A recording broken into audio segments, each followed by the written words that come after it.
시청자 여러분 안녕하십니까. 이제 4월 2일 두 번째 뉴스가 되겠습니다. 우리 시청자 여러분들께서요, 제 방송 구독을 주변 분들에게 많이 권유해 주셔서 금년 내로요 제가 100만 대군을 모실 수 있도록 많이 도와주시면 대단히 고맙겠습니다.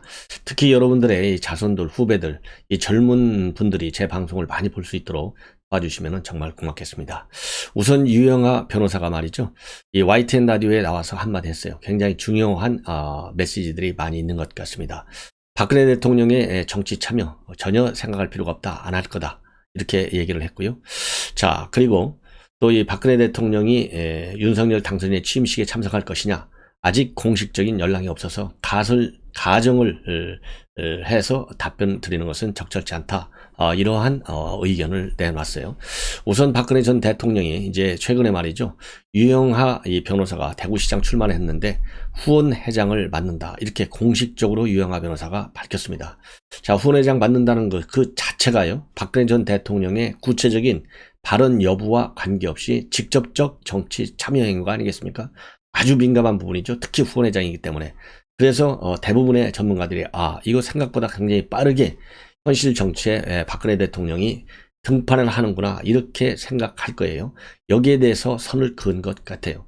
제가 보기에는요, 실제로 유영하 변호사만큼 박근혜 전 대통령을 아는 사람이 없잖아요. 그러니까 실제로 정치를 안 한다라고 이제 판단을 할 수도 있겠지만, 너무나 이렇게 조기에 등판과 관련해서 이 박근혜 전 대통령 이 평가가 또 이 플러스 마이너스로 또 왔다 갔다 할 수 있어요. 그렇기 때문에 이 본인의 이제 후원회장을 맡는 것 자체도 상당한 이 좋든 안 좋든 간에 임팩트를 가지고 있는데, 이 충격적 뭐라고 그럴까요, 이 파장이 한꺼번에 오는 것을 막기 위해서 후원회장을 맡는다는 것 자체만으로도 말하자면 유영하 변호사의 대구시장 출마에 나름대로, 특히 GK 지역의 특성을 볼 때 긍정적 영향이 크지 않겠습니까? 자, 그리고 또 하나는, 만약에 유영하 변호사가 잘 되면 아주 금상첨화인데 만에 하나라도 좀 잘 못 되는 경우라면 이 박근혜 대통령의 후원회장을 맡은 거, 그리고 또 이 조기 등판했다는 또 부정적 영향이 말이죠, 선거 이후에 제기될 우려도 있어요. 그렇기 때문에 이 박근혜 전 대통령이 본인의 후원회장을 맡은 이 정치적인 파장을 나름대로 좀 컨트롤할 수 있는, 즉 조정할 수 있는 정치적인 공간을 본인 스스로가 이 당사자니까 만들 필요가 있기 때문에 절대적으로 현실 정치에 바로 뛰어들지는 않을 것이다, 이렇게 입장을 밝힌 것으로 보입니다. 그래서 이 말은요, 상당히 전략적 함축성이 굉장한 말이다 라고 저는 보여져요. 자, 박근혜 전 대통령이 정치 현실에 바로 들어가거나 정치를 할 일은 없다고 단언해 말씀을 드린다. 대통령께서 제가 대구시장 예비후보로 등록하고 후원회장을 맡아주셨기 때문에 일부에서 간접적 영향을 미칠 수 있지 않느냐라고 생각할 수 있지만은, 이걸 확대해서 사저정치를 시작했다고 보는 것은 굉장히 곡해하는 것이다. 그래. 그리고 대통령께서 어떤 현안에 대해 말씀하실 때 그걸 전부 정치적으로 해석하는 것도 넌센스다. 전직 대통령으로서 혹은 5선 국회의원으로서 여당 대표, 야당 대표를 지낸 국가 원로가 어떤 정치 현안이 있을 때 얼마든지 본인의 의견을 말씀하실 수 있다고 본다. 그러니까요, 이 박근혜 전 대통령이 정치 관련 메시지를 내는 것을 꼭 본인과 연계시킨다든가 현실 정치에 개입한다든가 이런 의미로 보지 말고, 국가 원로라고 하는 큰 어른이다, 이 차원에서 이 국가의 중대사를 놓고 가만히 있을 수는 없는 것 아니냐, 입장을 내는 것이 정치 바로 참여하는 것이 아니다, 나라가 잘 되는 방향으로 갔으면 하는 그 진실된 마음에서 하는 얘기일 뿐이다, 이렇게만 해석해달라는 요청이에요. 이게 굉장히, 이 부분이요, 상당히 의미가 심량한 것 같은데, 국가 원로가 하는 발언이 정치 개입이냐, 아니면 원로로서의 묵직한 어드바이스, 조언에 불과하냐, 이 차이인데요. 제가 보기에는 지금 현재 이 박근혜 전 대통령의 정치적인 여건 상황, 그리고 아주 특징적인 어떤 이게 불행한 역사적 과거, 이런 거를 본다면요, 그런 조언이라, 국가 원로로서의 조언이라라고 평가를 받기보다는 정치 참여하는 거 아니냐, 정치 개입하는 것 아니냐, 이러한 약간은 좀 비판적 시각에서 볼 확률이 충분하지 않을까, 저는 그렇게 조심스럽게 판단을 해 봅니다. 자, 그리고요, 이제 윤석열 당선인 언제 만나느냐, 이게 굉장히 또 관심 사항이에요. 그래서 박근혜 전 대통령이 대구에 내려온 당일 대통령의 건강 회복 상태를 봐서 날짜를 조율하자, 이렇게 말씀을 드렸고, 그 이후에 재차 약속 날짜를 잡거나 다른 연락이 온 것은 없다. 예, 그리고 대통령 취임 행사 여부와 관련해서는요, 당선인께서 기자들을 상대로 이야기하면서 전직 대통령의 예우를 갖춰 초청하겠다는 말씀을 언론을 통해 접했다. 다만 공식적으로 어떤 의견이 오지 않은 상태에서 가정에서 답변을 드리는 것은 어렵다. 이렇게 입장을 얘기했습니다. 이걸 보면요, 유영하 변호사의 이러한 이 언론 접촉, 또 이 언론에서 얘기를 하는 이 내용, 그리고 이 수위가요, 굉장히 좀 조율되어 있고, 굉장히 좀 뭐라 그럴까요, 신중한 이러한 입장을 표명하는데, 이 박근혜 전 대통령의 퇴원 전후에 언론과의 접촉에서 내놓는 메시지는 나름대로 상당한 의미도 있고 적절한 수위에서 조정이 잘 된 메시지다. 저는 일단 그렇게 봅니다. 왜냐하면 박근혜 대통령의 입지가 굉장히 특이한 상황이 있기 때문에, 특히 당선인과의 관계에서요, 이 메시지 컨트롤, 그야말로 민심의 흐름을 때로는 리드해 갈 필요도 있고요, 때로는 민심의 흐름에 뒤에서 따라갈 필요도 있어요. 굉장히 저는 민감하다고 봐. 그런 의미에서 보면 이 유영하 이 변호사, 정치적으로 상당히 지난 5년 동안에 대단히 미안한 얘기지만은요, 민심의 흐름을 나름대로 굉장히 잘 꿰뚫고 있다. 이러한 저는 판단이 듭니다.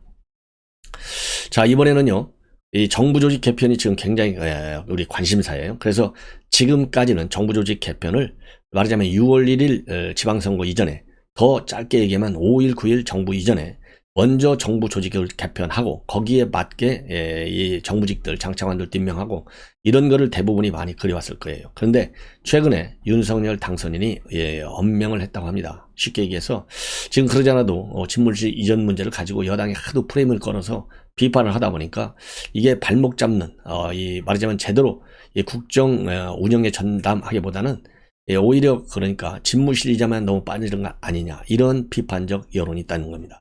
그런데 이러한 상황에서 정부 조직 개편을 좀 밀어붙일 경우에는 야, 이거 민생은 완전히 외면하는구나, 이런 비판 여론이 말이죠, 6월 1일 지방선거를 앞두고 제기될 가능성이 큰 거예요. 그래서 윤석열 당선인이 우선 정부 조직 개편에 목매이지 말고 현안을 먼저, 민생 현안을 챙기자, 이렇게 인수 의원들에게 주문을 했어요.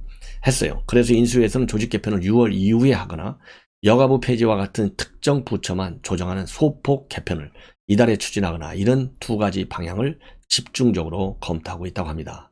자, 그래서요, 이 무리하지 말자, 작은 것부터 풀어가자, 그리고서 점차 신뢰가 쌓이고 더 큰 문제를 풀어갈 수 있다, 4월에는 아주 심플한 것만 하라, 이러한 이 말하자면 지시를 윤석열 당선인이 내렸다고 하는데요, 상당히 적절한 타이밍에 적절한 내용의 지시가 아닌가, 이렇게 생각이 듭니다.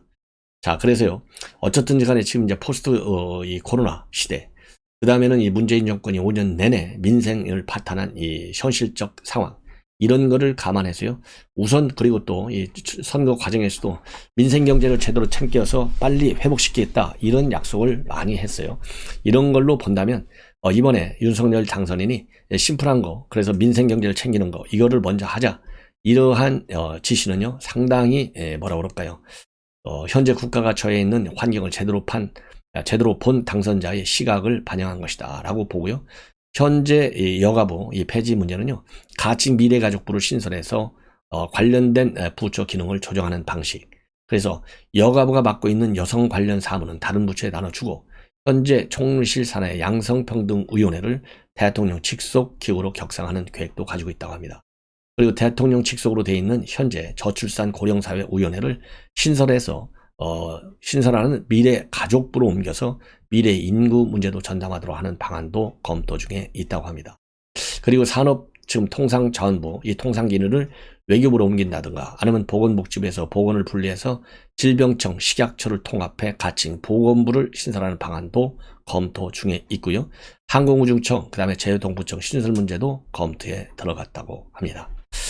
자, 그래서 지금 인수위 국정과제 선정에 속도를 내고 있는데요, 4일, 18일에 각각 1, 2차 국정과제를 선정하고 25일까지 최종안을 마련해서 다음 달 초에 국정과제를 발표할 그런 수순으로 있다고 합니다.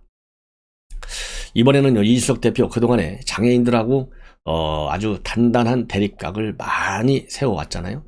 그러다 보니까 김종인 위원장도 이거 대표가 이렇게 매일같이 장애인 단체고 싸우는 거, 이거는 옳지 않다, 이런 비판적 입장문이 나왔어요.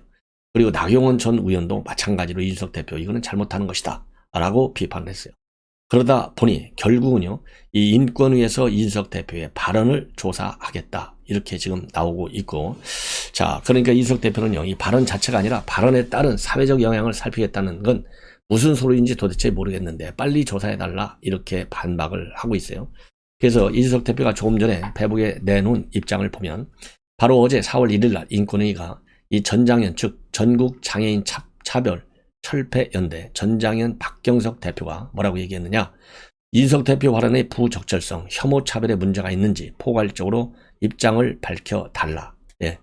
그러니까요, 여기에 대해서 인권위는 인권위의 조사 1과장인데 아는 자, 이준석 대표 발언 이후 사회에 미치는 영향에 혐오나 차별이 있는지 돌아가서 살펴보겠다, 이러한 입장을 내놨습니다.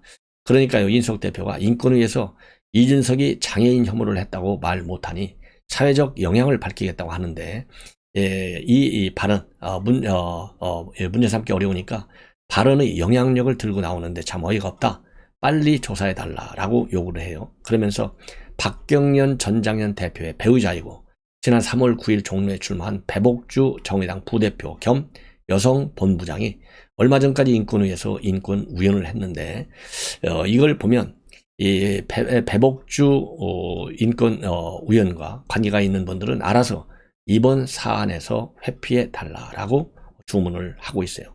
예. 이 얘기는 결국 뭡니까? 인권위가 공정한 판단을 하려면 배복주 전 의원하고 친분 있는 사람들이 개입하지 말라, 이런 얘기가 아니겠습니까? 그리고 참고적으로 이준석 대표는요, 장애인의 이동권 시위 방식을 놓고 다음 주에 전장연과 TV 공개 토론에 나설 예정으로 있다고 합니다. 예.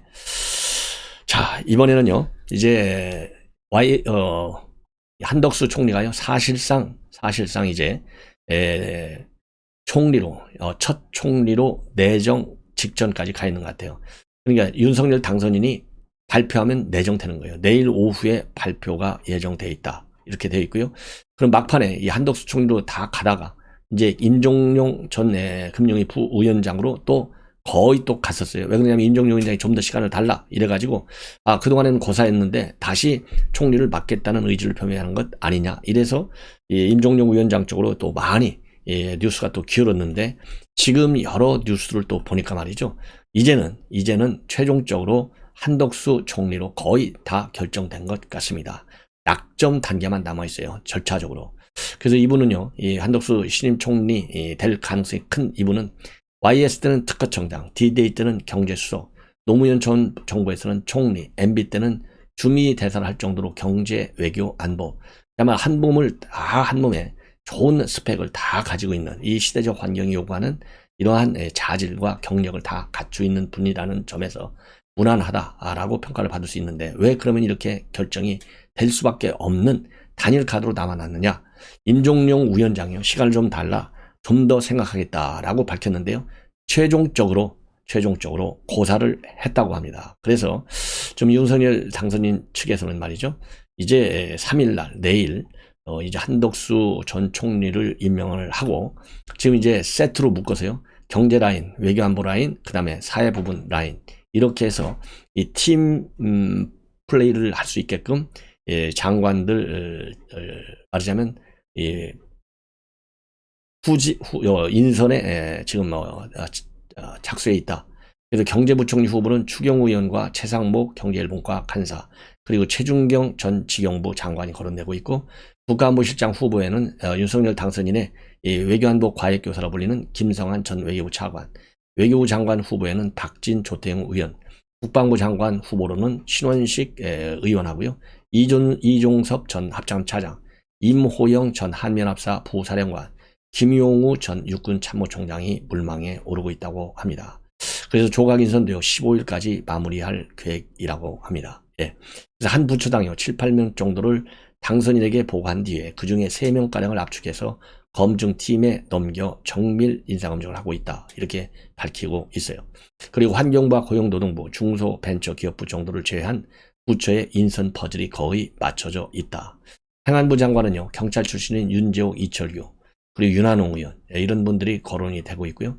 법무장관 후보로는 권영세 부위원장과 정점식, 유상범, 원희룡 의원, 과기부 장관은요, 안철수 개인 신용현 전 의원, 김창경 한양대 교수, 산업통상자원부 장관은 이창양 인수위 간사, 이관섭 전 한수원 사장, 그리고요, 대통령 비서실장과 이 대변인 자리는 참모 중에서 채워질 가능성이 상당히 크다. 그리고 전략적 마인드와 강한 통솔력을 가진 인사를 찾고 있고, 현재 비서실장 후보군으로는 5배수가량이 추려져 있다. 그래서 내부에서는요, 권영세, 장제원 의원 이외에 원희룡 전 지사도 새롭게 거론된다고 합니다. 그리고요, 대통령실 대변인으로는 전현직 언론인 출신 인사를 중심으로 물밑 검증을 나가고 있다. 이런 보도가 나와 있습니다.